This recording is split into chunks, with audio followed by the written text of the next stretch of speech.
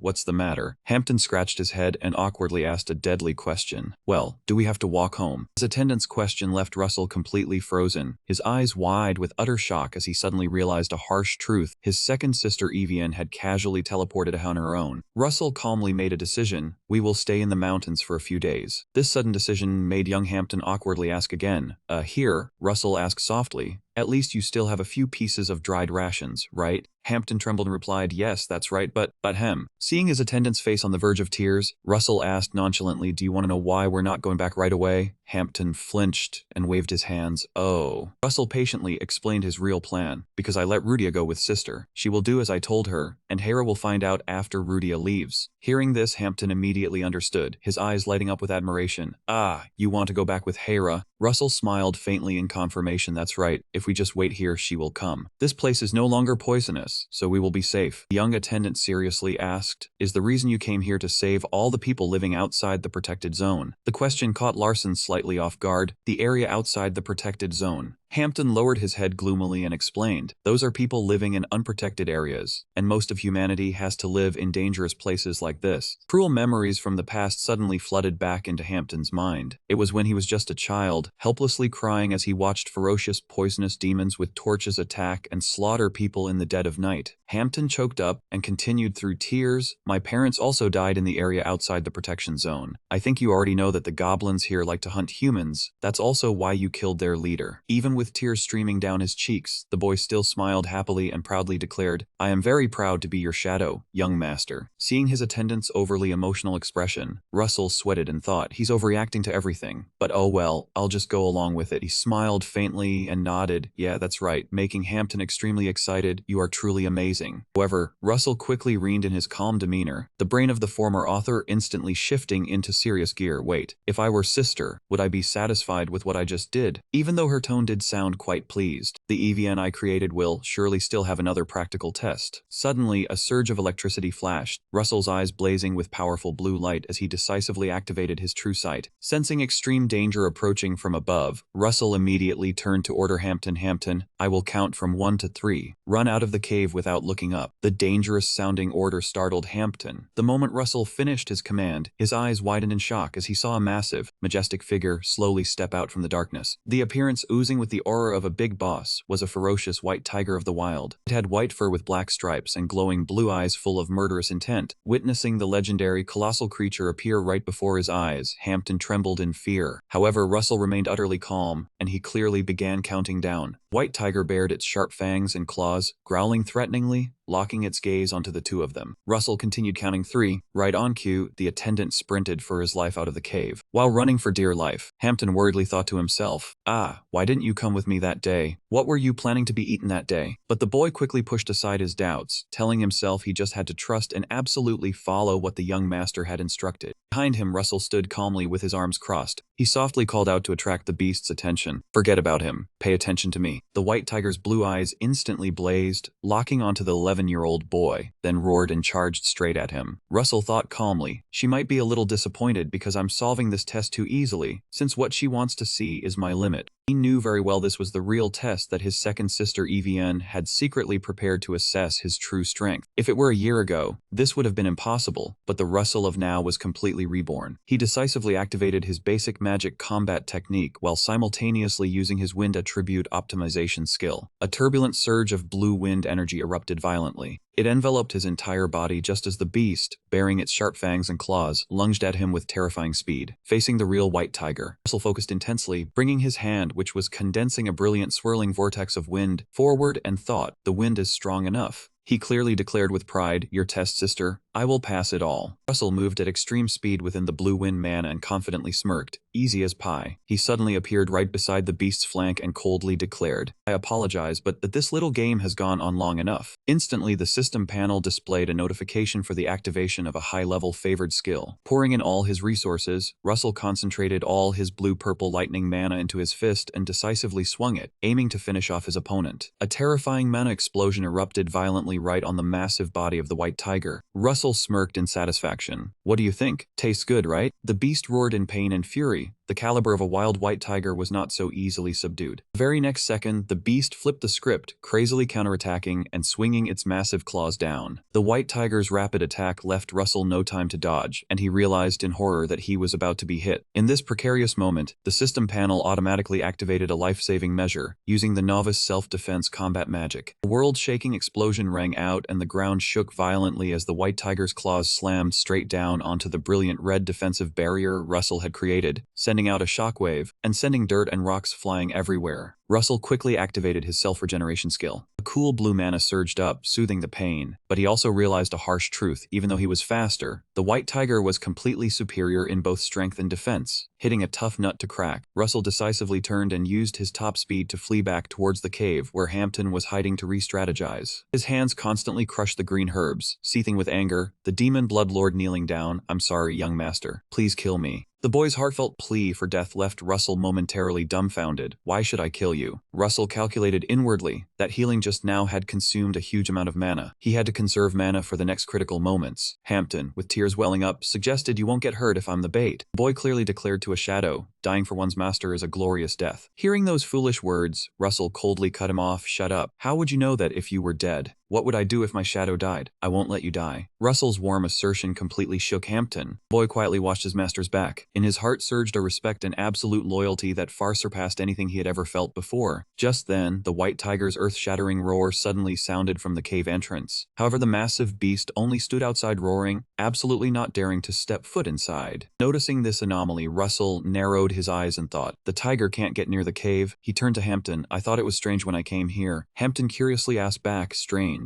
Larson began to analyze deeper into the mysteries surrounding this forest. Usually, in a place like Byron where goblins and poisonous demons live in large numbers, there should be many traces of them everywhere. Yet around the area outside this cave, there were only a few traces left. This proved there must be some special reason that the poisonous demons were sealed and trapped completely deep within this cave. Because they were trapped in the enclosed space, the poison from the monsters grew denser by the minute, forming a horrifying layer of poisonous miasma that blanketed everything. That was also the reason, no matter how powerful the white tiger was, it could not enter the cave. Hampton asked Russell in surprise if that was indeed the reason. Looking at the glowing formation and the magical chains restraining the monsters, Russell immediately understood the whole truth. So Evian had imprisoned them here, using the poisonous miasma as a natural barrier to protect this place from the ferocious white tiger outside. Realizing the truth, Hampton clapped his hands in excitement and approval, saying that they just needed to sit here and wait for Hera to arrive. However, Russell coldly shook his head, rejecting that idea. The answer made Hampton panic. We will proactively kill the tiger before Hera gets here. Hearing this insane plan, Hampton's eyes widened in disbelief.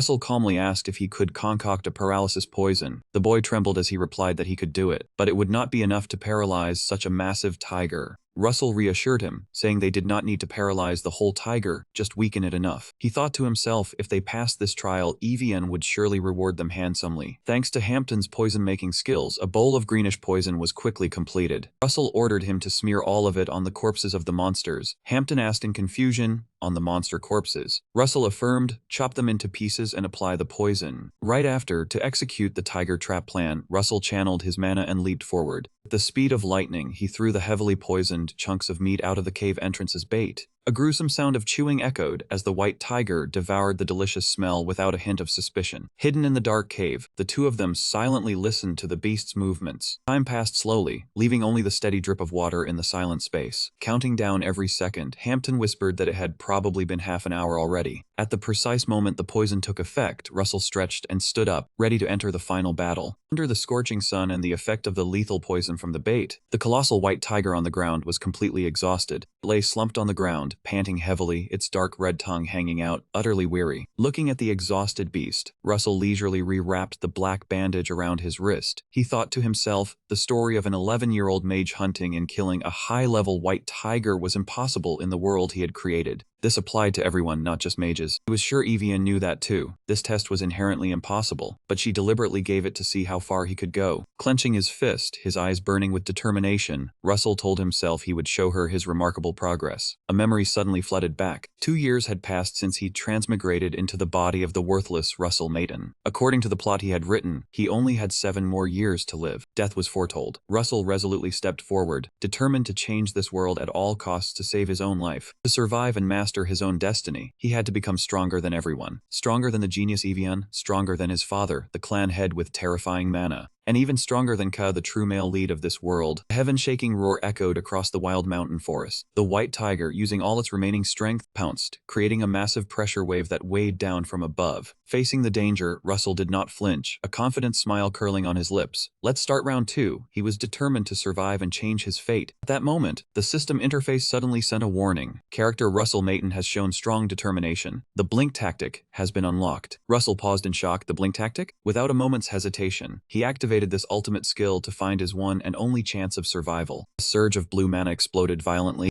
Witnessing the terrifying sight, Hampton froze and shouted, "The young master's mana has increased to 3 rings, no, 4 rings now." The system showed a notification. With his current mana, Russell could only maintain the tactic for a fleeting 3 seconds. He focused intensely, his mana swirling throughout his body. He analyzed that this tactic was about channeling all mana and bursting it out in an instant. This was also the hidden law of the battle soul that Master Markner had taught him. Strength, destruction, severance, and death were the 4 inherited secrets. Strength is the union of body and soul. Destruction is the annihilation of both body and soul. Severance is creating an absolute straight line, and death is the end point of that line. Memories of the harsh training days with Master Markner suddenly resurfaced in his mind. Back then, the 10-year-old boy, balancing a bucket on his head, yawned in boredom, unable to grasp these theories and believing the holy eye was useless too. Markner patiently explained that these hidden laws all depended on the user's will, reflecting the very will of the warrior. To prove it, the War King declared he would show him true power, warning that if he punched down, the entire land would split in 2 and be utterly destroyed. Hearing this destructive declaration, Russell did not believe him, saying he was talking nonsense. This was clan land. He could not do such a thing. However, Markner was not joking. He gathered his strength, a fierce red wave of battle aura swirling into his fist. Sensing the terrifying energy condensing, Russell screamed in fright, "Wait, stop, I know you are not joking." The shock from the memory jolted Russell back to reality. He panted, cold sweat dripping, as he finally understood his master's lesson. This was the power of the battle soul reflecting one's own will. To avoid a tragic end, Russell channeled all his firm will into his mana, preparing to detonate it through the blink tactic. His eyes blazing with sharp energy, locked onto the charging white tiger, he declared decisively, "I will kill you." The very next second, a fierce red burst of fire energy exploded violently, engulfing his body as he shouted his determination, "I will become stronger." Russell activated the blink tactic. Lightning and fire blazed around him as he shot forward. The countdown began, with only 3 fleeting seconds left. Moving too fast, Russell struggled to maintain his balance. Time was down to 2 seconds. Without a second thought, he activated the wind attribute optimization skill. A burst of blue wind mana exploded, helping him regain his balance and glide like the wind. The clock showed only the final second remaining. His eyes gleaming with sharp intent, Russell put all his strength into the decisive punch. This was the true way to use the battle soul to finish off the opponent. A colossal punch wreathed in golden flame crashed down, creating a heaven-shattering explosion intended to finish the white tiger. Witnessing that destructive power, Hampton could only tremble and cry out, "Young master." As the dust slowly cleared, the system showed a notification. Mana exhausted, ending blink tactic and holy eye state. Russell, panting and nearly spent, whispered his thanks to her for the gift. He collapsed flat on the floor, drained of energy. Seeing this, little Hampton rushed over to help him up, shouting loudly, "My lord, are you all right?" At the same time, the Holy Spirit within Russell's heart appeared with a grimacing, tired face complaining, "My body feels strange, my mana seems to be running dry. It was fine just a moment ago." Lying motionless on the ground, Russell bitterly realized he couldn't move, couldn't even open his mouth. The tendon-stripping technique had left too severe a toll, requiring time to master. But peace didn't last long, for from deep within the bushes a low guttural growl began to sound again. Hampton jumped in fright. "What's that? Another white tiger? There's another one?" Lying helpless on the ground, Russell slightly opened his eyes to look, thinking to himself, "Ah, just as I predicted." Fortunately, the one who arrived wasn't an enemy, but his maid, Hera. Facing the roaring beast, Hera coldly drew her pair of sharp blades and declared, "Now, I will grant you rest." Two slashes with blue sword energy crossed into a massive X shape, turning the white tiger into a pile of shredded flesh amidst its pitiful screams. Hera leisurely sheathed her blades, then turned and said, "I'm glad you two are safe." Witnessing the maid's skill, Hampton stammered a compliment. "You're even scarier than the white tiger." Lying on the ground, Russell smiled softly, having witnessed the whole affair. However, his consciousness quickly grew faint, and he fell into a deep sleep. Hera quickly ordered Hampton to carry the young master back. After the life and death battle, Russell was unconscious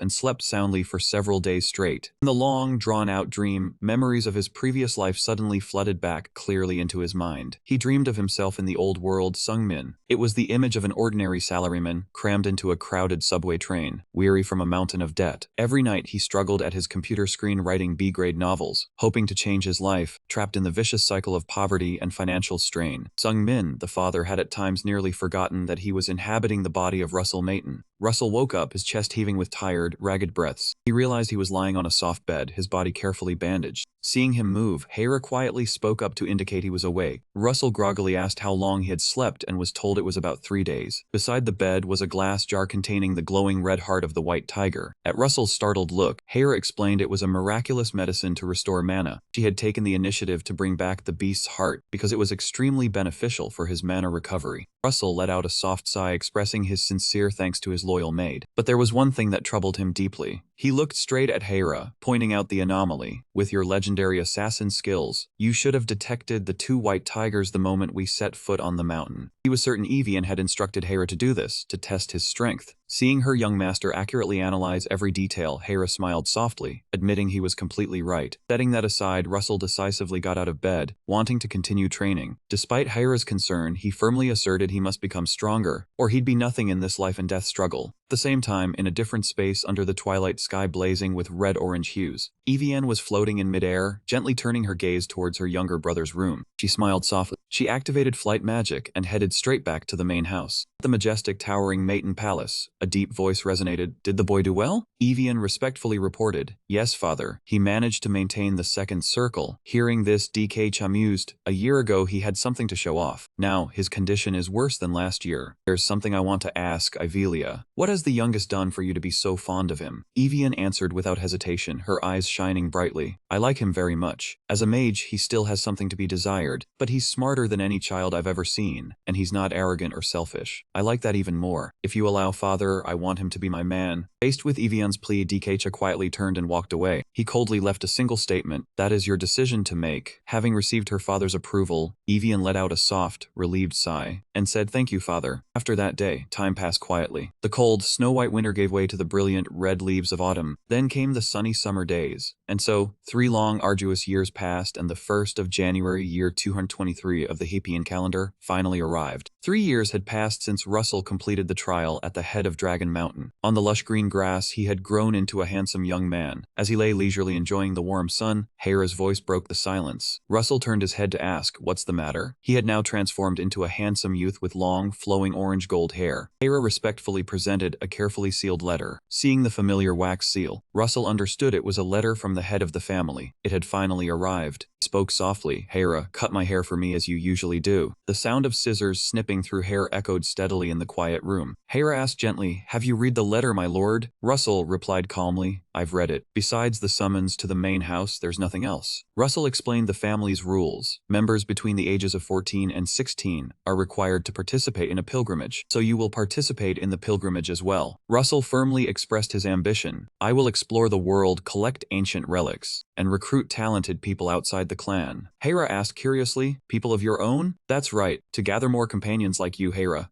Prepare for the journey, Russell asked his maid. "What will you do first when we return to the main house?" Hera replied, "I will clean the room as it's been a long time. You are not a servant. Have someone else do it for you." After a careful trim, Hera stepped back and respectfully asked, "How does it look, young master?" Turning in front of the mirror, Russell looked at his neat, energetic, short hair and smiled with satisfaction. I like it. He turned to her, as gentle as always. Thank you. The assassin maid bowed her head. It was nothing, my lord. Seeing the composed demeanor of her 14-year-old master, Hera was curious. What do you plan to do first when you return there, my lord? Russell's gaze deepened with calculation. He said calmly, I've been thinking about it for a while. Then he flashed a brilliant, confident smile and declared, I've decided. I will. The news that Russell was preparing to return to the main house quickly spread to Tyrudia. The little girl was extremely excited, writing while dreamily longing for the day she would see him again. But her daydreaming was cut short when a magical golden hammer suddenly struck her head with a painful thud. The one who did it was the eldest young lady, Evian, who sternly reminded Rudia to observe proper decorum and rules. Hurt, Rudia held her head and pouted, demanding to be sent back to Russell because she was so tired of this restrictive life. But Evian immediately dashed cold water on her hopes by announcing that Russell would only report to the head of the family and then leave immediately. Even with books piled high all around her, Rudia smiled with squinted, confident eyes, insisting that she was Russell's best friend. Evian coldly declared that family always comes first. When Rudia mentioned the flame contract with Russell, the young lady of the Mayton family flatly dismissed it as nonsense. Refusing to give up, Rudia argued that if she married Russell, she would become a part of his family too. That bold statement earned Rudia a painful knock on the head from Evian, along with a warning to mind her manners. In another corner of the hallway, the young lady of the Posa family was asking her guard, Sendo, about her younger brother's whereabouts. Sendo confirmed that Russell was preparing for a journey. Posa's eyes gleamed with a dangerous light. She wore a sinister smile, thinking that Russell's victory over her sister was pure luck, and she was considering whether to teach him a lesson. The conversation was interrupted by a group of muscular warriors covered in tattoos who suddenly appeared, surrounding the two. This group were Sylvia's subordinates. They angrily accused Posa's group of burning their belongings, stealing Cynthia's wings, and the priceless ancient stone. The yellow-eyed leader drew a gleaming greatsword, declaring he would execute them all in the name of Lord Henko, then demanded to know where the ancient stone was hidden. Sensing danger, Sendo immediately drew his sword and stood in front to protect his mistress. Sendo was completely frozen when Posa, quick as a phantom, glided past him. Posa acted as if nothing was wrong, casually complimenting the leader's arm, saying it looked quite firm. The leader gritted his teeth and shouted, dismissing her words as foolishness. Posa's glowing red eyes narrowed with killing intent. She whispered that the arm would soon no longer belong to him. Angered by the disrespect, the leader raised his hand to grab her. He seized Posa by the head and hurled her entire body through the air. A subordinate standing outside laughed loudly, mocking the Mayton clan, but another quickly yelled, telling them not to underestimate the power of this family.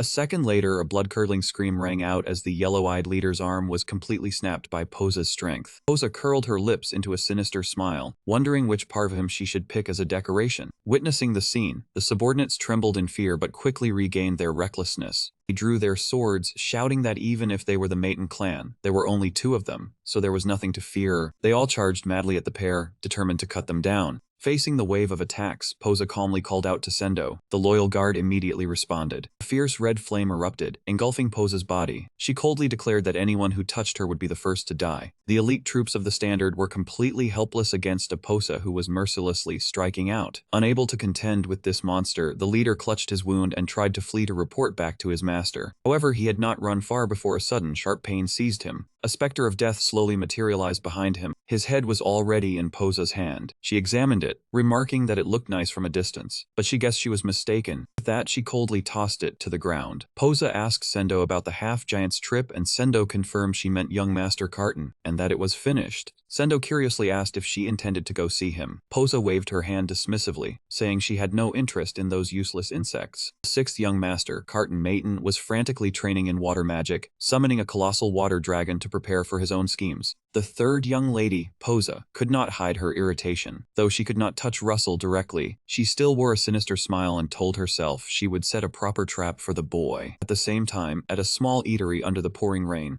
the second young master of the Kasensei sword clan was leisurely having his meal. He shared with Russell his plan to travel for the next 2 years, to collect treasures and train himself to become stronger. He wanted to be independent to avoid being harmed by his siblings in the clan, thinking it was truly unfortunate to have enemies who were one's own kin. Before parting in the rain, Russell stood up and extended his hand, saying that even when they returned, they would still be good friends. Casson smiled warmly and answered resolutely of course they would. The firm handshake between the two youths was like a promise for the future. The scene shifted to Russell's small house, where Lady Sozo was busy packing her luggage to return to the main estate. Hera hastily tried to stop her, wanting to do everything herself. But Soso refused, thinking she was better at organizing, and besides, Hera was Russell's shadow guard, not her maid. Being flatly refused, the legendary assassin could only roll her eyes, stammering in helplessness. Soso smiled softly, asking Hera if they would still be as close as this once they returned to the main estate. The question touched her heart, making Hera look a little sad as she lowered her head, admitting she did not know. Soso gently reassured her that no matter how difficult things got, everything would be fine. Suddenly, Hera's expression shifted slightly. Her eyes blazed with a blue light as she sensed a familiar energy that had just appeared outside the door. Soso turned around, asking if it was Russell who had returned. She received a confirming nod from Hera. The mother smiled warmly, teasing her maid that if she kept making that stern face, Russell would run away in fright. Hera seriously replied that she could not let her guard down too much, for the good of all three of them. Right after, a brilliant flash of teleportation magic flared up, and then vanished. The sound of knocking broke the silence. Russell entered the room, looked at his mother sitting and waiting, and asked if she knew that he would be going to the main mansion tomorrow. Receiving a nod, he continued that when he went, he would go see his father first, and he wanted her to come with him. The unexpected suggestion startled Soso. Her heart pounded like a war drum at the thought of facing her powerful husband, but she quickly reassured herself that things would be all right. Russell spoke again, saying there was one more thing he wanted to ask of her. At that very moment, the rain continued to pour outside. The system notification suddenly displayed a mysterious warning. An anomaly affecting the storyline had occurred. The scene shifted to the hallway outside the bedroom. Hera was standing guard when Soso stepped out and softly called her name. Quite surprised that she had been detected despite being an excellent hidden assassin, Hera curiously asked how the lady knew. Soso smiled and replied that she sensed her presence. She was very glad to have Hera's company and offered her sincere thanks. Soso stepped closer, gently touched the wedding ring, and revealed that Russell had asked her to come see him with the boy. The boy said he didn't want her to live in misery anymore. She confessed she didn't know if it was the right thing to do. Thinking back, her life was still fine despite her humble origins. She couldn't help Russell in any way. Every step she took was met with stares. Those looks could become weapons against Russell. But the boy told her to just do what she wanted. He had handled all the consequences. She firmly declared that she would always stand by Russell's side, not wanting to run away for another single day.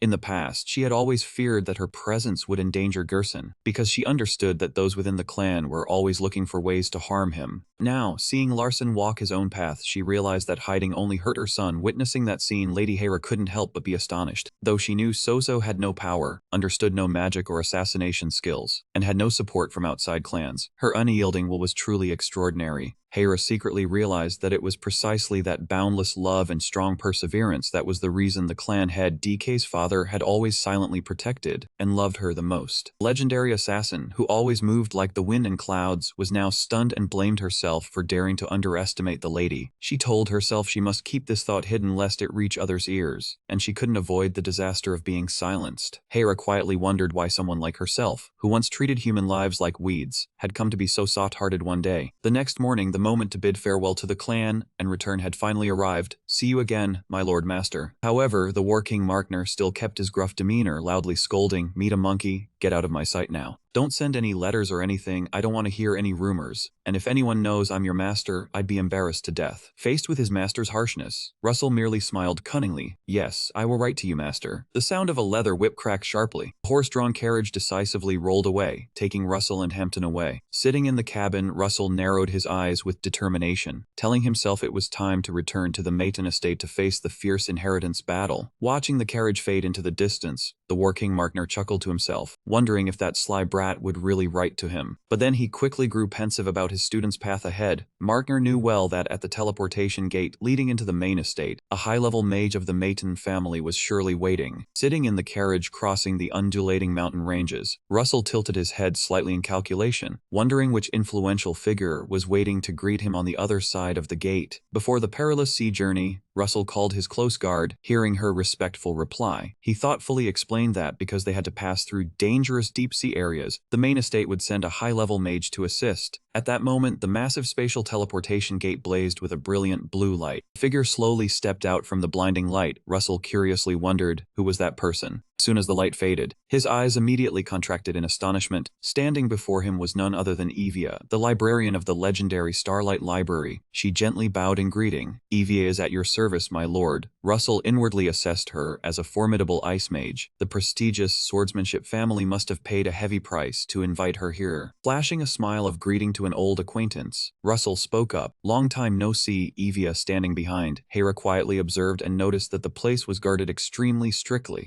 Liking the solemn atmosphere, Evia lightly flicked her wrist, casting its magic to create a floating tea set in midair, and gently asked, "Would you like some Earl Grey tea, young master?" Looking at the teacup radiating sparkling snow crystals, Russell hesitated slightly. Earl Grey tea, huh? Standing behind her master, Hera was worried, because she knew well that her young master was allergic to this bitter tea. Yet Russell still smiled and accepted. "All right." Taking a sip, he was delighted to realize it was iced tea brewed with ice. "Incredibly refreshing," he happily praised. "It's really good." Seeing her young master pleased, Evia smiled warmly. "You've returned. I hope you'll visit the Starlight Library often, my lord." Before stepping into the teleportation gate, Russell turned and called out, "All right, Evia, let's go." Receiving her respectful nod, the group stepped into the radiant light while Hera still wondered if the keyword chocolate was a private code between the two of them. And the group officially entered the deep spatial passage beneath the ocean. Surrounding the magical protective bubble, massive sea monsters with sharp teeth and blazing red eyes continuously roared. Faced with that horrifying sight, little Hampton was so scared his face turned pale, while Russell and Hera remained unusually calm. Looking at the human-shaped light at the end of the tunnel, Russell softly announced, "We're almost there." The teleportation gate opened, bringing the group down onto a windswept stone platform near the main estate. Russell let out a soft breath. Finally arrived. Contrary to his composure, Hampton, unable to withstand the spatial gate's turbulence, vomited profusely. The boy tiredly leaned against the rock wall and muttered weakly, "I threw up a few times, but I'm fine, young master." Russell looked at him helplessly, inwardly marveling at how fast that speed truly was. At this moment, Evia respectfully bowed her head and reported, "All the luggage has been prepared. Let's go inside." Russell nodded slightly. "Thank you, Evia." He turned to look at his gentle mother Sozo standing trembling beside him. "Mother, are you mentally prepared?" Facing this decisive moment, Lady Sozo bowed her head in silence for a moment. Then she slowly looked up, her eyes showing clear determination, pushing all fear aside, and nodded softly. At the main Maiden estate, the return of Lady Sozo immediately became the hot topic of gossip among the maids. They whispered to each other worriedly, "Is Lady Sozo back here? Does she plan to face the thunderous wrath of the other ladies?" Some even pitifully thought she must have lost her mind to dare return to this place of turmoil on her own.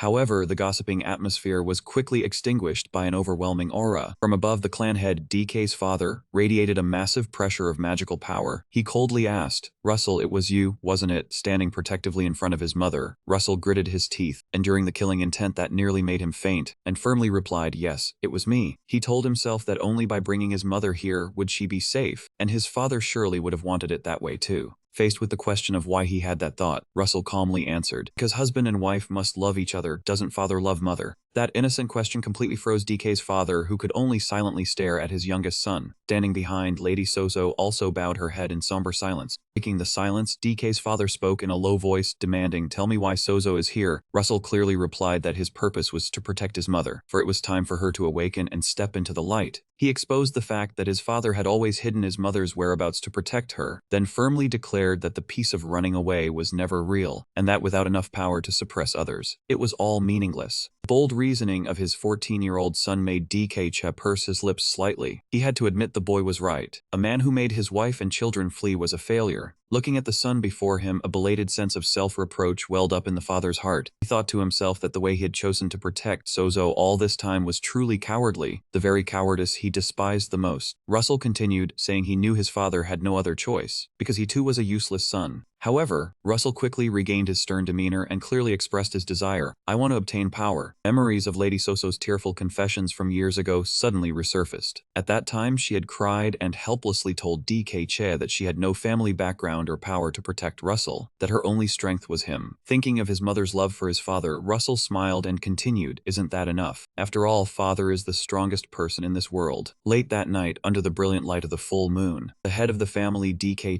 stood atop a tall, wind windswept tower, gazing thoughtfully at the night sky. He softly asked the trusted guard approaching from behind, Senken, what do you think? DK-cha sighed softly, turned and asked his friend as a friend, advise me. Senken bowed his head slightly and, in a low voice, recalled a promise from years past. When you were young, you told me that I should live for the present rather than worry about the future. The reminder caught DK-cha slightly off guard. He touched his forehead and wondered, did I say that? Senken smiled back with deep loyalty. So I have lived for the present. Those moments of the present intersected, which is why I stand by your side today. As DK-cha's right-hand man, Senken understood the head of the family better than anyone. He bowed his head respectfully, expressing absolute trust. The young DK-cha never feared his own decisions. I trust and respect all your choices. Your mind is the compass, so do what you wish. Receiving the absolute loyalty of his longtime companion, DK-cha pursed his lips in a relieved smile, thank you. However, the atmosphere suddenly grew heavy as Senken opened up about his painful past. He gazed thoughtfully into the distance and whispered, my world before I met Lai was nothing but ambition. A sorrowful, pained expression crossed his face as he recalled his late wife. You know, a year ago, she left this world due to a mysterious illness. Beautiful yet bitter memories surfaced, the image of his gentle wife, Lai, lying peacefully with her eyes closed amidst a field of white chrysanthemums. After I met her, my world only had her in it. She filled my world, but when she left, I was filled with regret. At times I did not live in the present. If only I had lived those moments fully, I would not have such regrets now. Senken could only drown his sorrows in wine, escaping the incessant loneliness with a glass of red wine in his dark, dimly lit room. He turned to look at the head of the family, DK-cha, and offered a sincere wish from the bottom of his heart. Head of the family, I hope your world becomes warmer. He hoped DK-cha would never have to experience the pain of losing a loved one and live in regret like he did. Time passed silently and the scene shifted to the Maiden estate on a quiet autumn night. In a dark room, the maid Hera was lying fast asleep in her bed. Suddenly, Hera's emerald green eyes snapped open. The instincts of a legendary assassin immediately warned her of an unusual presence that had just entered the estate. Without a sound, Hera sat up decisively. Her shadow stretched long beside the windswept window frame.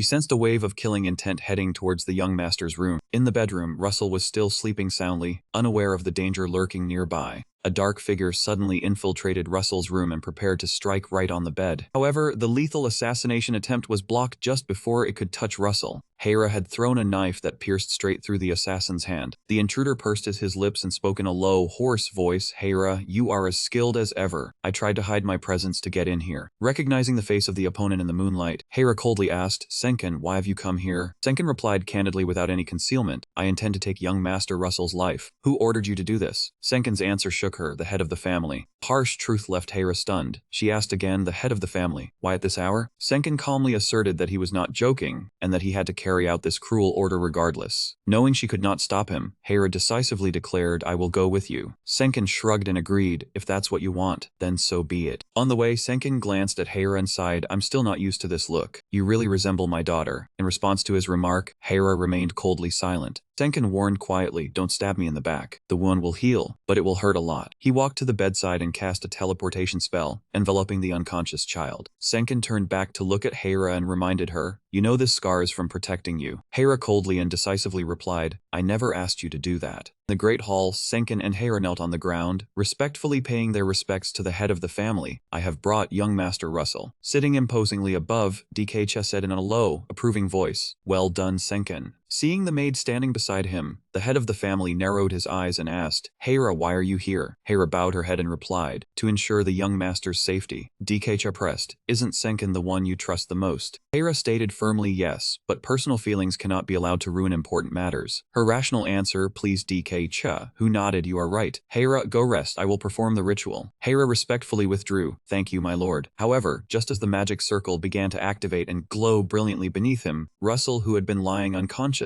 slowly opened his eyes. He calmly asked, am I awake now? The sudden alertness of the 14-year-old boy left both DK-cha and Senken completely frozen in shock. He should have been unconscious from the sedative. Russell decisively sat up, his violet eyes blazing as he stared straight at his powerful father and demanded, Father, what are you going to do to me? Facing his son's interrogation, DK-cha calmly stepped forward and explained that the Maiden family was extremely knowledgeable in ritualistic incantations. The body enhancement spell was one of them. He declared in a low voice, I am about to inscribe the ritual to imbue kacha into your hands. Russell was startled, knowing full well this was a supreme spell created and named by his own father, so it must be incredibly profound. DK-cha added that any other child in the family would agree to this ritual immediately upon hearing of it. Russell glanced around, realizing realizing he was in a completely unfamiliar place. He immediately activated his clairvoyance to inspect it, but the system froze and then reported a fatal error, unable to decode this space. DK explained plainly that this was simply due to the unusual time and place of the ritual. Russell frowned and expressed his suspicion directly. I don't understand why you have to perform this ritual in secret so late at night. His sharp question made DK smile with amusement. He admitted he quite liked this trait in him, but also warned that his affection could sometimes be poison to him. When Russell pressed for the reason why he was doing this, DK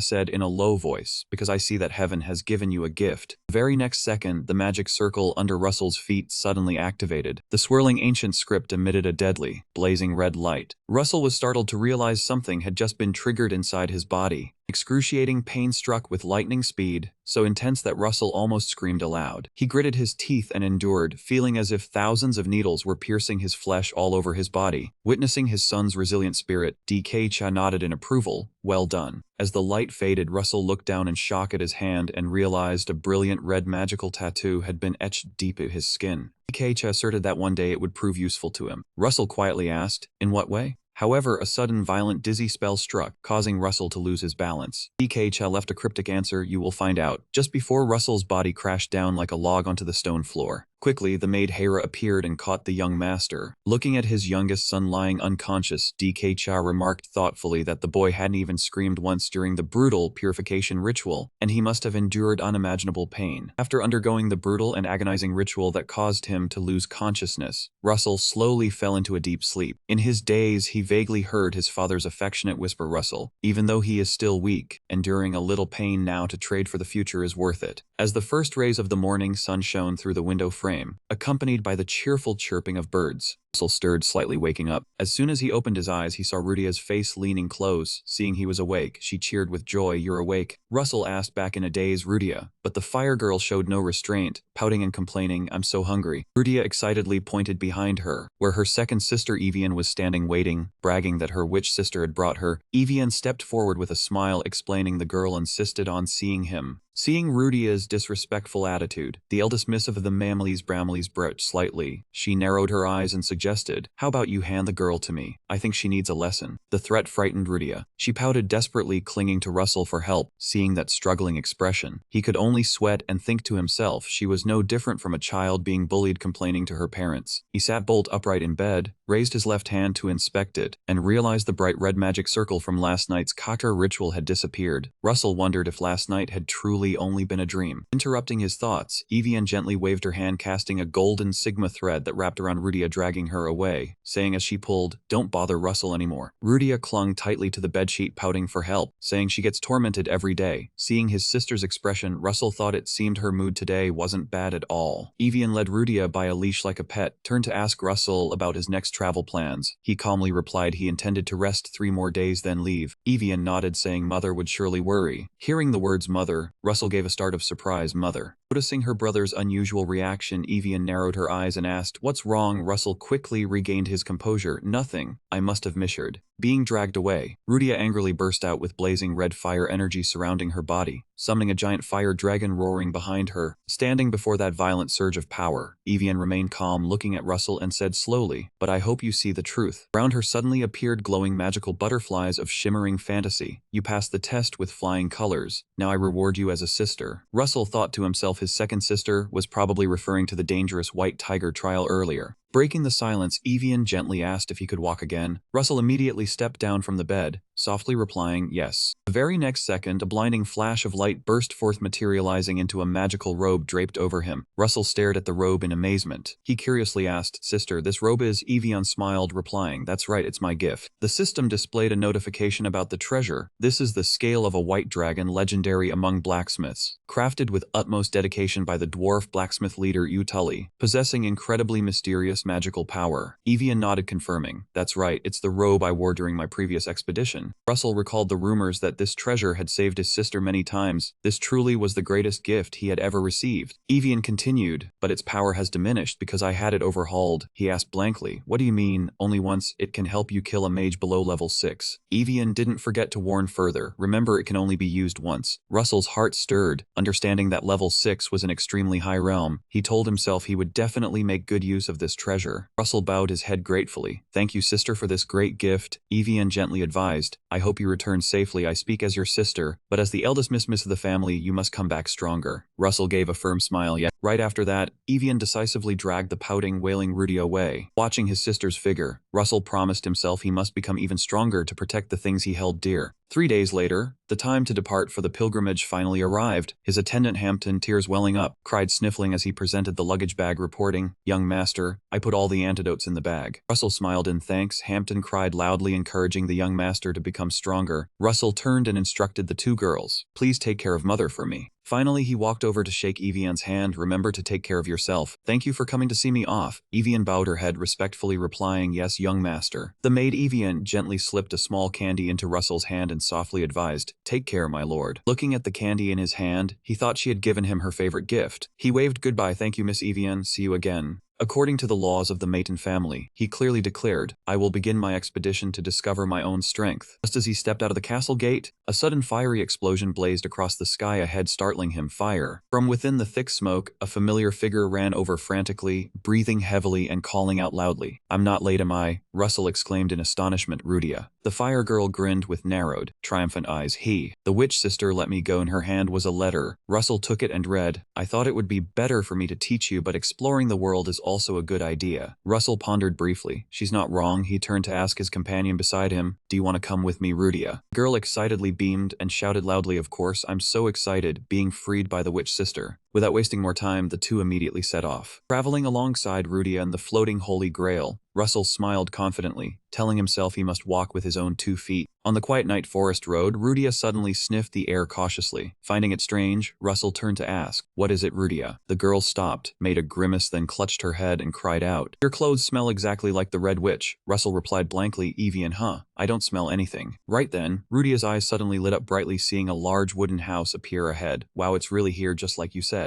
That was the Fat Cat Inn, one of the 3 houses in the Savior's Street. This place was run by a secret intelligence organization called Mystic Sound, having close ties with the family head DK Cha, Russell's father. Russell decisively stepped forward to knock on the door and spoke clearly, "I'm on a pilgrimage. I wish to rest here for the night." The innkeeper smiled, welcoming the guest, and quoted a price. "A pilgrimage, huh? 30,000 grand a night. With a meal, it's 35,000. Checkout is before 12, but being a bit late is fine." Russell knew well this kind middle-aged man was actually Embrick, a veteran intelligence member of the Mystic Sound organization. Russell spoke up, requesting to be shown to their room. Meanwhile, Rudia had already been enchanted by 2 adorable cats. She sat down flat on the floor, petting them happily. Hearing the request, the innkeeper pointed up the wooden stairs and said bluntly, "Go up the stairs and your room will be there. The 3rd one, the biggest." Seeing that casual attitude, Russell narrowed his eyes and challenged, "Not showing us up?" Then he added a suggestive line, "It's quite hot, isn't it?" Russell remained unfazed, continuing to probe, "With the weather this hot, what should I eat?" The strange question made the innkeeper pause warily. He asked back slowly. Russell smiled faintly, replying, "A glass of beer and 2 slices of pizza would be perfect." Hearing this, the innkeeper immediately broke into a knowing smile. "Then I'll prepare for tomorrow's breakfast." However, he was unaware that Russell was smirking smugly to himself. He took the bait. The innkeeper involuntarily broke out in a sweat, thinking to himself whether the kid before him was a bit too young to be drinking beer. Russell gave him a sharp glance and replied bluntly, "Perhaps." He turned and walked up the stairs, saying as he went that he would only play with the cats, leaving his friend Rudia behind, still happily playing with the cats in the lobby below. In reality, that seemingly strange conversation was actually the extremely sophisticated code phrases of the H&M organization. Their encryption rules were quite unique. On hot days one had to say it was cold, and on cold days one had to say it was hot. If the contact was young, one had to ask about beer, and if old, one had to ask about candy. Russell had mastered this rule to easily establish contact with his father's intelligence network. This amusingly reversed way of speaking was actually the activation code for the communication network here. To operate in the utmost secrecy, the H&M intelligence organization had long ago agreed to operate under the banner of the Mayton family. This meant that any member of the Mayton house on their pilgrimage journey would enjoy supreme privileges here. Realizing the special guest before him was the 7th child of the Mayton family, the innkeeper quickly broke into a welcoming smile, but cold sweat had begun to trickle. He eagerly introduced that there were only 2 cats here. One was Hoppy, and the other was Belleville. Hoppy was playful and a bit sickly, while Belleville was chubby from eating a bit too much. He smiled and asked which one he wanted to play with. Russell looked at Rudia happily playing with the fat cat on the floor and calmly replied, probably Belleville. The innkeeper gave a subtle start, his eyes full of scrutiny. Belleville? It would be better if you chose Hoppy. But behind that fake smiling face, the mind of the H&M intelligence agent was churning with suspicion. He broke out in a cold sweat, thinking to himself, was this Maiden brat trying to extort money from him? No matter the amount, it wouldn't mean anything to a wealthy family like Maiden. Why didn't he just go home and ask? He rationalized that only outside the family could one seek independent financial gain. Unfazed, Russell stared right at him and firmly declared that he preferred the fat one. In his mind, he was also activating maximum practicality to calculate. It was a pity not to get the artifacts, but right now, he needed money more. Walking up the wooden stairs with Rudia towards their room, Russell mused that if he wouldn't help, he knew the rules of the game. If H&M refused to cooperate, the secret contract between them and the Maiden house would immediately be terminated, and this inn would certainly be shut down for good. Standing to clear the plates in the lobby, the innkeeper bowed his head nervously. His face suddenly became extremely stern, his eyes blazing with cold intensity as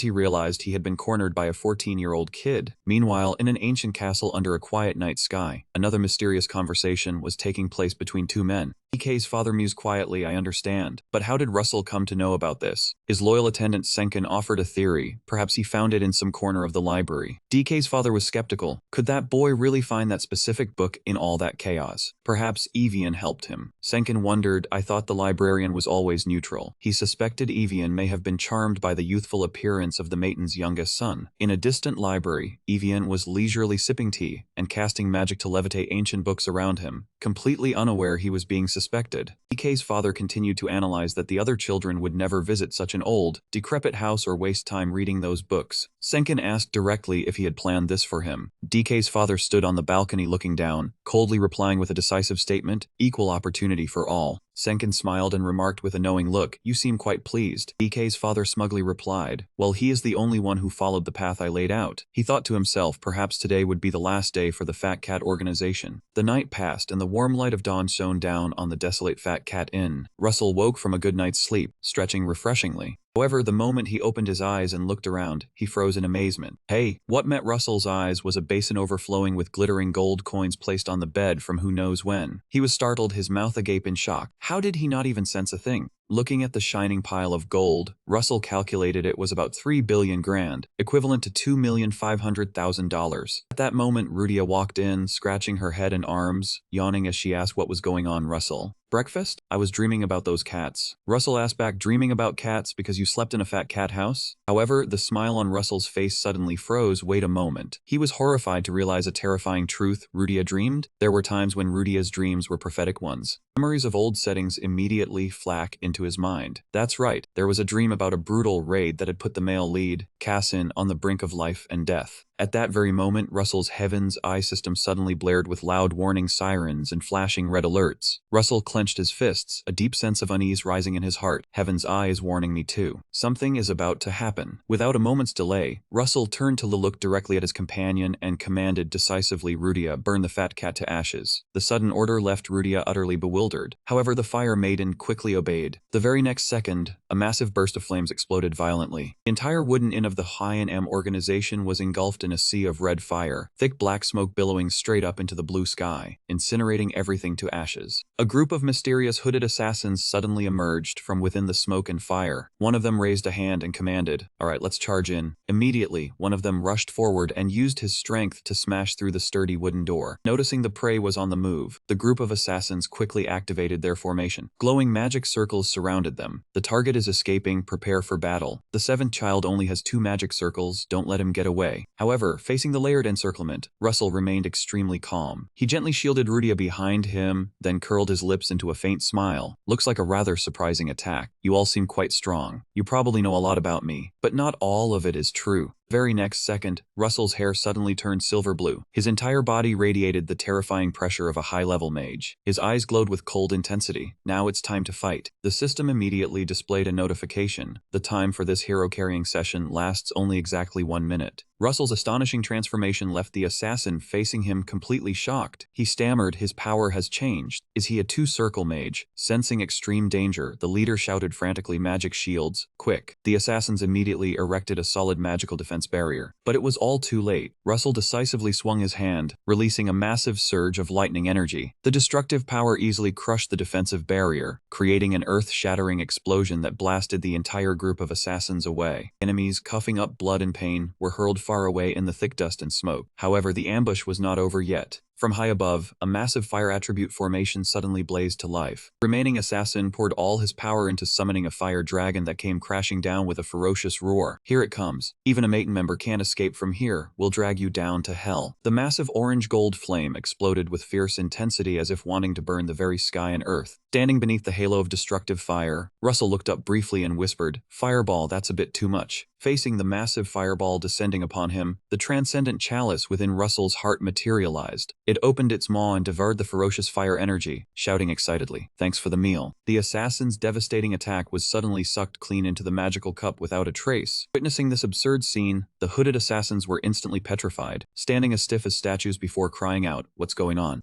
One assassin stared with wide, terrified eyes, while at the same time, Russell's system panel continuously showed notifications that the duration of his power was steadily increasing thanks to the massive mana the chalice had just absorbed. From 52 seconds, the number quickly jumped to 53 seconds, then soared all the way to 2 minutes. Russell could clearly feel the ferocious energy surging through his veins, his whole body brimming with mana as if about to explode. He smiled arrogantly at the trembling assassins before him and coldly declared, "I was only planning to play with you all. Let's end this." He thought to himself that he had reached his peak magical state. Inside the dark and cold interrogation room of the Maiden house, a suffocating atmosphere prevailed as a purple magic orb suddenly flared to life. The deep, authoritative voice of the family head, DK's father, broke the silence. "Take off his blindfold." Receiving the order, the subordinate respectfully replied and immediately cast a spell to remove the blindfold. The one bound tightly with glowing golden magic chains. Trembling all over with fear was Brick, the intelligence officer of the H&M organization. DK's father coldly questioned, "Why did you attack a member of the Maiden family and the H&M team?" Brick's cold sweat poured down as if he had been drenched, trembling violently, his teeth chattering as he tried to justify his foolish actions. "It was because I thought that was the only way we could continue our work." The answer made DK's father pause thoughtfully with suspicion. "Strange, I remember allowing that operation to continue existing." Brick knelt to the ground, tears streaming down his face, and honestly confessed everything. He was an intelligence agent, ordered to follow the 7th young master Maiden, to assess his ability to handle situations. Painful memories flooded back when he was defeated mercilessly by Russell amidst the sea of flames at the Fat Cat Inn. At that time, Russell looked down at him with a proud and cold gaze, declaring he would not even ask who they were. Amidst the fierce flames of the inn, Russell stared straight at Brick, who was lying on the ground, with a sharp, cold gaze, and warned that this place was under the control of the Maiden family. If the magical fire became a disaster, the Maiden family would immediately dispatch a magical investigation team to the scene. A notification board appeared with Brick's information, a cowardly spy who only cared about keeping his job. Russell continued to speak, each word weighing down on Brick's spirit, no matter where he was or what he did. However, if anyone dared to touch a member of the Maiden family in front of the family's magical investigation team, that person would be immediately arrested according to the law. Under the pressure of the 7th young master, Brick could only timidly lower his head, obedient as a puppy admitting its fault. But Russell still placed his hand, condensed with blazing red energy, upon his head, coldly pronouncing judgment on Brick, the intelligence agent of H&M. "Punishment for daring to attack me. If you intended to kill me, you should die. But if not, I will reconsider." Feeling the strange power flooding into his body, Brick widened his eyes in terror, realizing this was not ordinary magic. Russell activated that wild energy source without hesitation. A blazing red light burst forth, enveloping Brick and causing him extreme pain. The system notified that a small amount of battle soul had been transferred to the character Brick. Finished with the punishment, Russell leisurely withdrew his hand and called his female companion. Rudia quickly ran after him. Brick writhed amidst the rubble, clutching his bleeding hand. He groaned in pain as his finger could no longer use magic, completely sealed by Russell's cruel battle soul.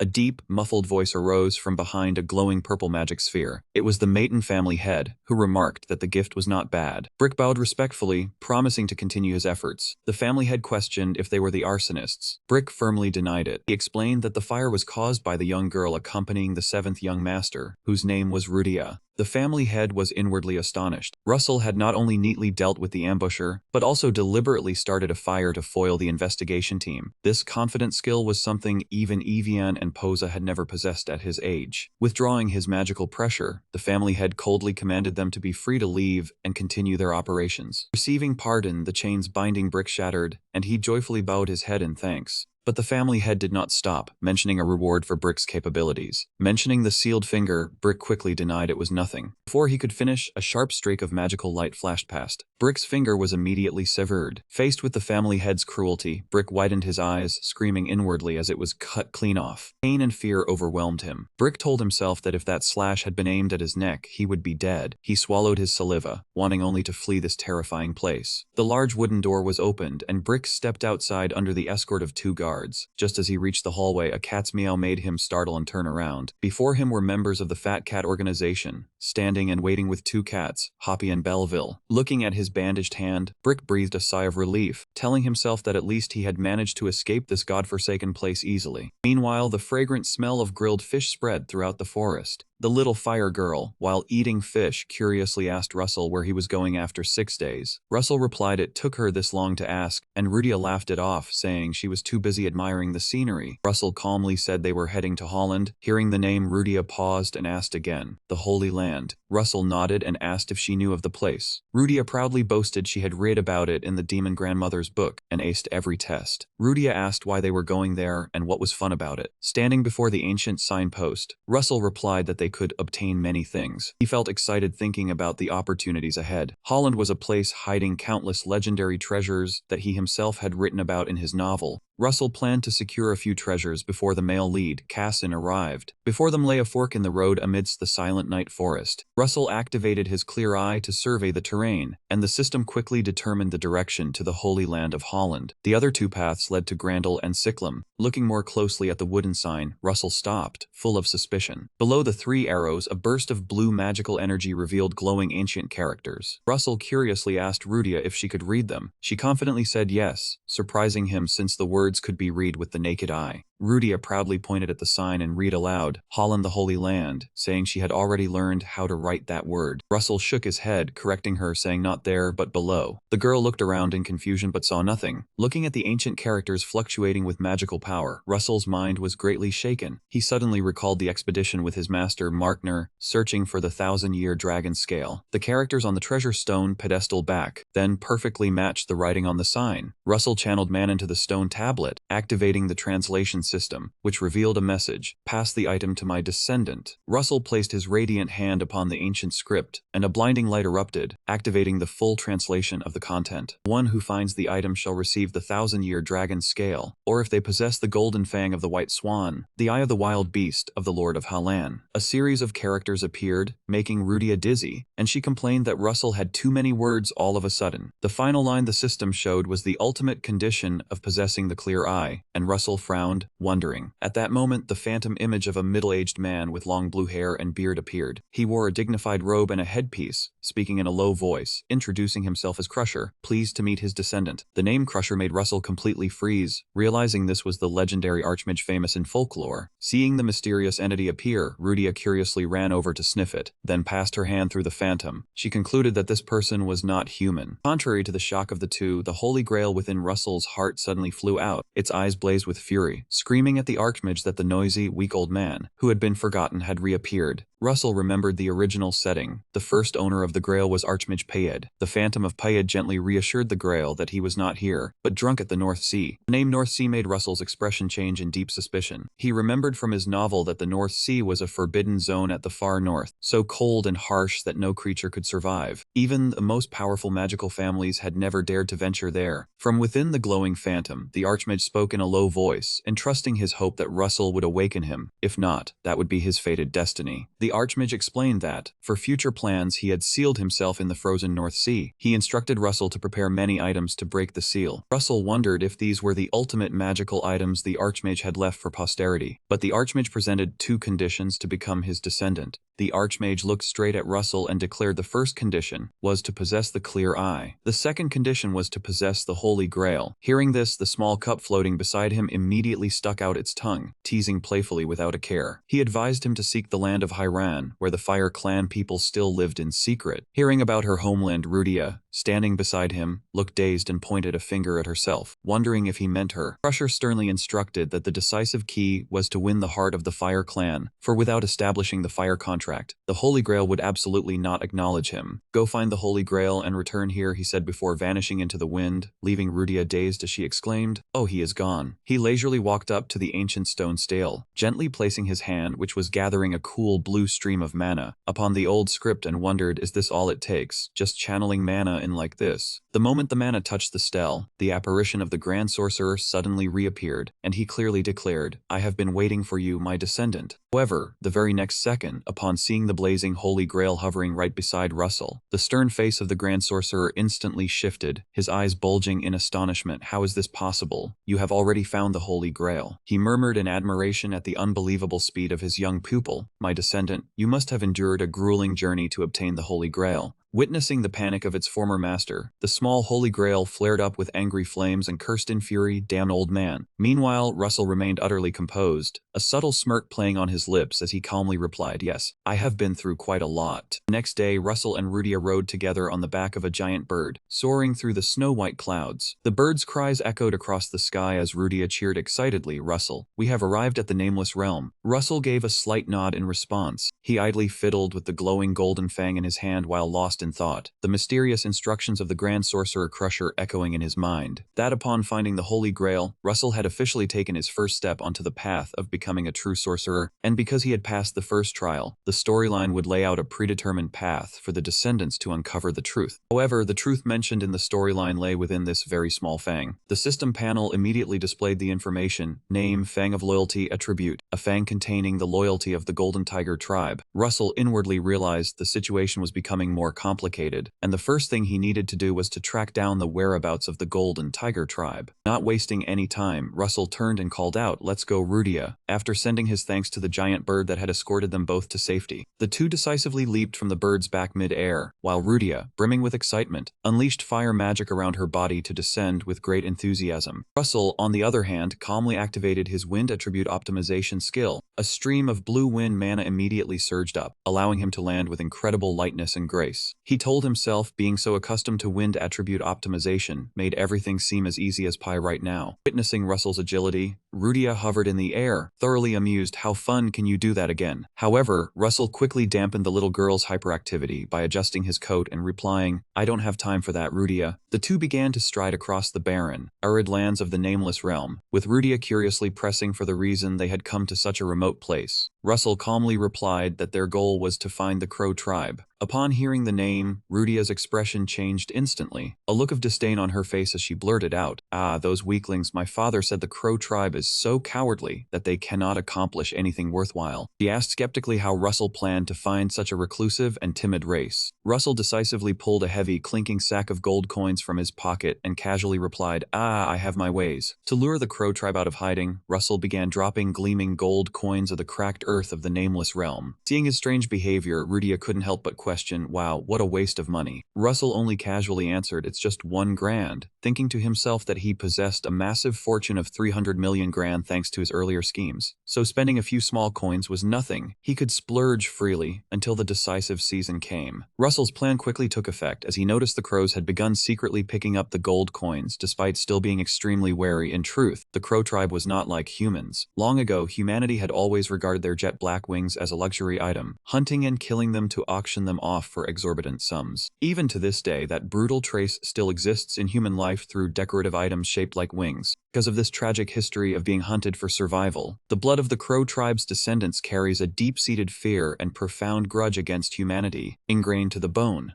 The next day, Russell and Rudia set up camp in the middle of a rocky valley, lying on an outer blanket as Rudia softly complained, "This is so boring, you are wasting your time, Russell." Russell turned to ask, "Don't you like this?" She giggled and played with the butterflies and small birds around her. "Ah no, lying around like this is the best. I wish we could stay like this forever." Russell gently said, "Just wait a bit longer, rest up, Rudia." Just then, from the shadows of the nearby cliffs, 2 pairs of glowing red, wary eyes of the Crow tribe were silently watching them. Sensing the time was ripe, Russell Russell decisively dragged out a heavy sack of gold coins with a clatter, and seeing the massive sack of money, Rudia widened her eyes in astonishment and cried out, "Wow, just as you said, Russell." From the darkness, a group of Crow tribe people tremblingly stepped out, their craving for gold having completely overpowered their instinctive fear. The Crow tribe leader knelt down, stammering in a broken human tongue, "Gold. More." Russell smirked with satisfaction, realizing the Crow tribe no longer feared him, and looking at the half-human, half-bird creatures before her, Rudia excitedly exclaimed, "The birds can talk to us, Russell." Russell leisurely picked up a gold coin and clearly declared, "I have a lot of gold coins." The Crow tribe underling's eyes lit up as he asked, "Can you give us more, of course?" Russell flicked the coin up into the air, and instantly, the crows crazily lunged into a chaotic scramble, screaming uncontrollably, "I told you so." Another crow struggled forward, pleading earnestly, "Human, my family difficult. Can you give more gold?" Russell's lips curled into a sly fox-like smile. "Oh, is that so?" He continued tossing more gold coins onto the ground, causing the crows to dive in, biting and fighting viciously among themselves to snatch them. A crow named Tuma quickly snatched a gleaming gold coin, clutching the treasure tightly to his chest, his eyes wide, nearly mad with joy as he screamed inwardly, "Gold coin, rich." Now, having received gold from Russell, the Crow tribe was ecstatic, and they clamored to ask how they could repay this kindness. Russell smiled softly, decisively pulling out the gleaming golden fang before them and asked, "Do you all know what this is?" The sight of the tiger fang caused the entire flock of crows to immediately change color, crying out in terror, "Caw-caw." This sudden panic left Rudia utterly bewildered as she asked why. Russell calmly explained it was because they had recognized the true owner of this fang. Looking at the Crow tribe's reaction, Russell silently recalled his past in the old world. Before writing the background of this tribe, he had once read a strange article about crows knowing how to repay human kindness.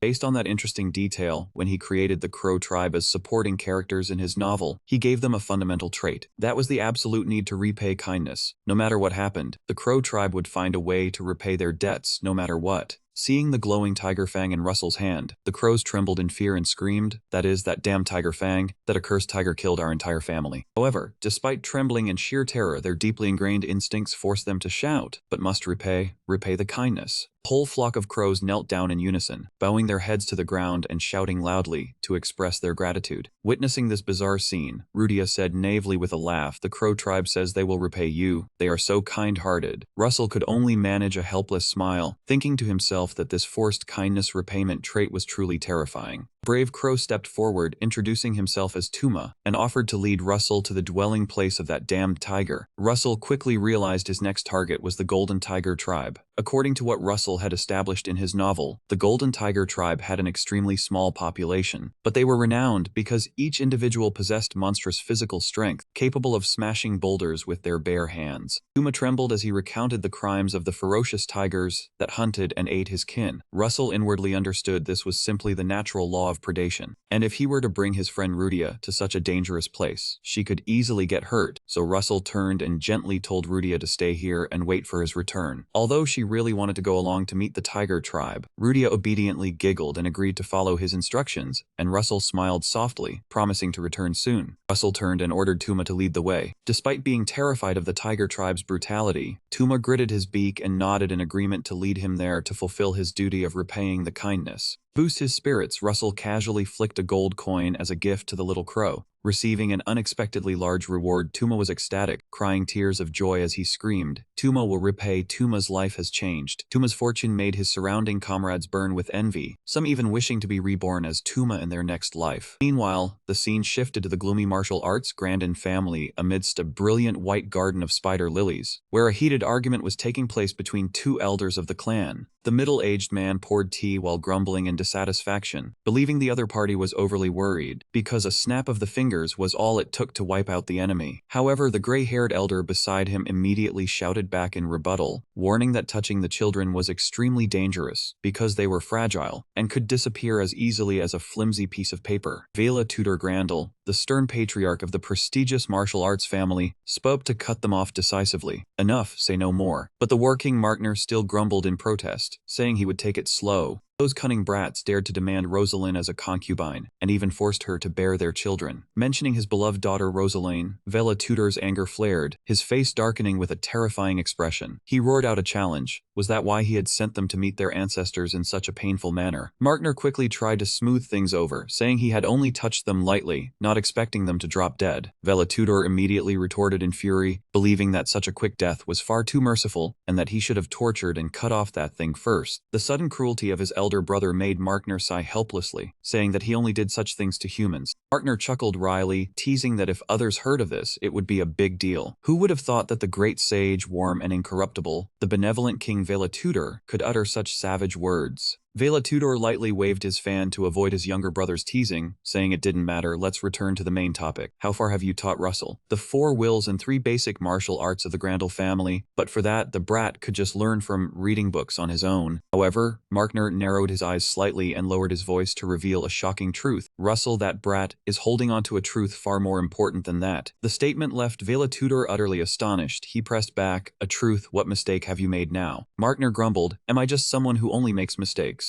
Markner's face turned extremely serious. He emphasized each word. That bastard has completely absorbed my combat soul. Shocking news left the patriarch Velatudor completely frozen. He stared wide-eyed and cried out in disbelief. Impossible. The combat soul and mana are 2 completely conflicting sources of energy, and now you're telling me someone can possess us both at the same time? Markner explained further. Currently, Russell seems to only be imitating it, but thanks to his extremely sturdy body, the results are astonishingly effective. Velatudor narrowed his eyes in concern, fearing that allowing such a monster to grow stronger would cause immeasurable harm to the Grandel family in the future. Seeing his elder brother's worry, Markner lowered his voice and declared decisively, I know, I will take responsibility. If that day truly comes, as the master of that bastard, I will personally send him off on his final journey. While the 2 elders were discussing the future threat, Russell was still walking leisurely in the nameless abyss. With an extremely warm smile, Russell gently patted and encouraged his small companion, Tuma. Be brave. Sitting alone in the desolate tent in the dead of night, Rudia couldn't help but recall the bitter memories of the past. That was when her powerful second sister Evian used a magic rope to bind the girl's wrists and drag her away, coldly sneering with cruel words that she would go with Rasensel. She was just a burden to him. In the end, she was too weak, and she couldn't let a lowly thing like her endanger the skies. The insults from the eldest miss of the Maton family cut straight into the pride of the young fire elemental girl. When Russell gently told her to stay there and wait for his return, Rudia obediently agreed on the surface, but in her heart, she was deeply pained, admitting to herself that she was weak. She knew it herself. She wanted to be by Russell's side, but for now, she was just a burden. However, the grievance quickly turned into a fierce will to survive. Rudia's eyes blazed with red fire. She gritted her teeth with determination. No, she would have to transform to become stronger. The very next second, a massive surge of flames suddenly erupted violently, surrounding her. At this moment on the snowy road leading to the Golden Tiger tribe, Russell and the crow Tuma were startled when they saw a blazing red mana flame suddenly shoot straight into the sky from the mountain peak behind them. Tuma pointed in panic and asked, "Hey human, what is that?" Russell glanced back, calmly replying, "It's nothing." But in his heart he was deeply shaken, recognizing Rudia's familiar mana flow. At that moment, the system panel suddenly flashed an urgent notification. A variable affecting the main storyline had appeared. The child of the Phoenix, determined to become strong, the fire god Phoenix was watching over that child. Russell's jaw dropped in extreme astonishment. He stammered out, "Phoenix." The shock was so great that Russell was completely frozen. In his memories as an author, he knew very well that the Phoenix was a transcendent existence, a supreme god that he himself had created. In ancient times, the Fire tribe worshipped the Phoenix, which once possessed terrifying power enough to dominate the entire continent. However, a cruel setting was preordained. The more divine power the Phoenix absorbed, the weaker its tribesmen became. In the original novel, this god almost never appeared or directly interfered in any events, and even the male lead Cassin had never been influenced by any god. Russell broke out in a cold sweat, realizing in shock, then there could only be one reason.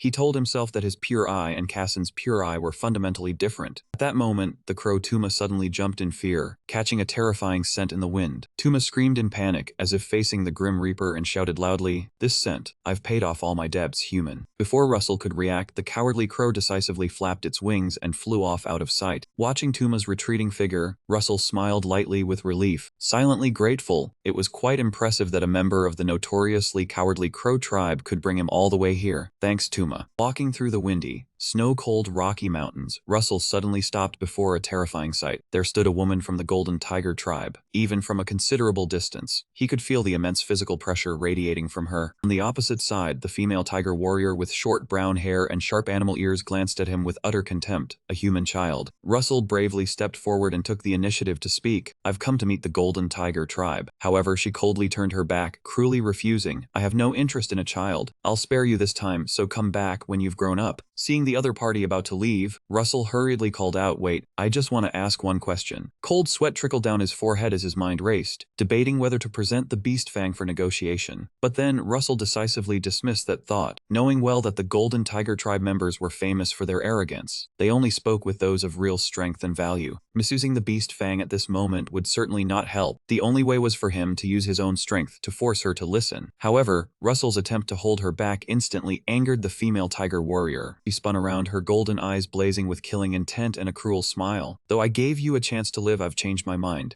The very next second, the muscles in her arms suddenly bulged, covered in fur and sharp claws crackling with electric sparks. Russell stared in shock, his eyes wide as he witnessed the opponent beginning to transform. "Hey, why does she look so much bigger now?" The female warrior's entire body erupted with wild power, transforming into a massive ferocious tiger roaring in fury. "It's better to just eat you now." A surge of red mana shaped like a deathly skull exploded violently, locking onto Russell. The Golden Tiger tribe female warrior roared in rage, "Are you begging me to finish you off?" Russell had already slipped behind her like a flash of lightning. He decisively grabbed hold of the tiger woman's tail like a rope, leaving her completely frozen. She screamed in horror, "My tail, you damned human." Caught by her weak point, the female warrior still tried to act tough and threaten. "If you let go of my tail and beg for mercy, I'll spare your life." However, Russell knew all too well about this fatal weakness. In the Golden Tiger tribe's setting, the tail was their lifeline. If it was cut off after adulthood, they would surely die. Russell smirked in mockery, "Is that so? How terrifying." Then he decisively squeezed the tail hard. "What if I do this?" Excruciating pain made the female warrior scream and cry out in surrender. "You beast, I got it. Fine. I concede, so just let go already." Russell leisurely released his grip and asked, "So are you ready to accept me now?" Female warrior quickly jumped back, panting heavily to recover her strength, grumbling under her breath, "I let my guard down against a child like you. Lowering my guard like that was truly my mistake." Seeing the opponent had calmed down, Russell gently suggested, "So why don't we sit down, have a little chat?" However, the female warrior licked her lips, her eyes blazing with danger as she coldly refused chat. "I could easily send you to meet your ancestors right now. Why would I bother conversing with you?" Russell calmly put on his magic robe, smiling with full confidence that an honorary member of the Golden Tiger clan would never do such a thing. That composure deeply shocked the female warrior. She was horrified to realize that this human boy seemed to understand every corner of the Golden Tiger clan's thoughts. Unwilling to continue the confrontation, she sat cross-legged on the ground and introduced herself, saying, "My name is Miran. So what do you want to talk to me about?" Russell decisively held out the radiant golden fang and asked directly if she knew what it was. Seeing the treasure in his hand, Miran's eyes contracted in shock. She froze, then exclaimed in astonishment, "That is the fang of Tutanka." According to legend, the Tutanka fang is the supreme holy relic left by the hero of the Golden Tiger clan in ancient times. This is a priceless treasure that the Golden Tiger clan has been desperately searching for all these years. Miran stared at the glowing fang with doubtful eyes, wondering if this was truly the legendary holy relic. She admitted that if she had known beforehand, she would certainly have seized it. Russell broke into a sweat, silently thanking his luck for having subdued her in time. He asked further why the Golden Tiger clan desired this item so much. Miran excitedly explained that only by possessing this fang could he enter the village of the Golden Tiger clan. Russell was surprised because the Golden Tiger clan lived in solitude. He asked why a proud race would gather into villages. Miran recounted a tragic past, saying it all started with a brutal huntress who hunted down and killed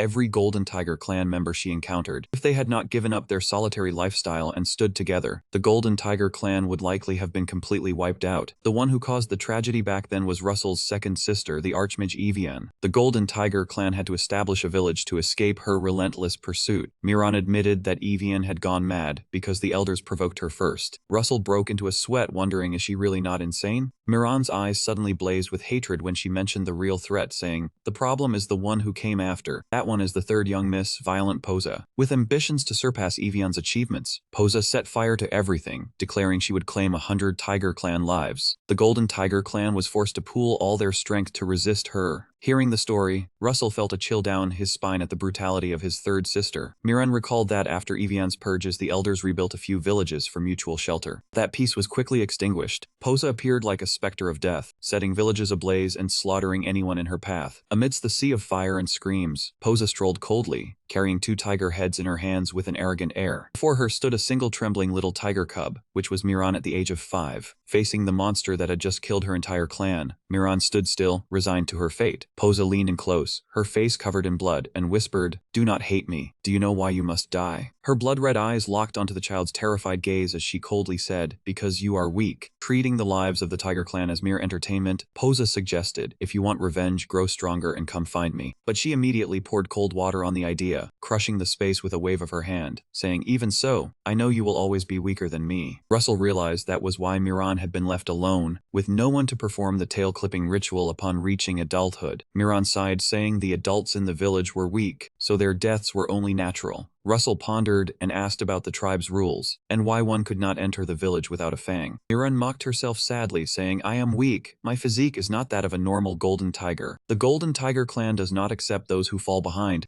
Russell deliberated and calculated the timeline, thinking, wait, when did Evian go hunting golden tigers? Around 6 years ago? He asked Miran how old she was then. Miran answered 5. Russell's hand trembled slightly. But she was only 5 that year, meaning she was only 11 now. Yet she dared to call him a brat. Even knowing that beastmen calculate age differently, it still sounded wrong. Miran raised an eyebrow and asked, "What?" Russell changed the subject, holding up the fang, and asked, "So with this, I can enter the village, right?" Miran corrected him, saying, "Not my village, but the Golden Tiger Clan's village. I do not live there." The moment she finished speaking, the fang suddenly erupted with a blinding burst of light. The system displayed a message, "Tutenka Fang renamed to Fang of Loyalty. The Archmage quest will appear when the item is placed on the altar of the Golden Tiger Clan." He understood the altar was deep within the village. Russell smiled and suggested Miran come along. Miran agreed, saying, "Fine, but I am not sure about it." Russell was stunned and asked for clarification. Miran warned of the danger ahead, saying, "I might get beaten up and kicked out of the village, and you will get eaten." She poured more cold water, saying, "Even with the fang in hand, they can just take it from you. How dumb." Right after, the girl beamed a radiant smile and clapped her hands, saying, "But I will still guide you." Russell looked at her gleeful expression and thought she really wanted to go with him. He still worried inwardly. The Golden Tiger Clan had a terrifying fighting spirit, and even the village full of strong warriors considered Miran a weak little kitten. Miran told herself that if she could not overcome this trial, she would never be as strong as that woman. She encouraged herself, thinking, "I can do it." Seeing her determination, Russell said, "Let us go." He asked where the village was. Miran answered, "The Dragon Mountains." Russell suddenly remembered Haran, Rudia's homeland, was located right in the Dragon Mountains. On the way, Rudia playfully clung to Miran, saying, "My name is Rudia. Can I touch your tail?" The kid's hyperactivity annoyed Miran, who turned to Russell and asked, "Is she okay? Can I eat her?" Russell helplessly stopped her, saying, "No way." At night, as the group was resting in their tent, a loud thud echoed through the air.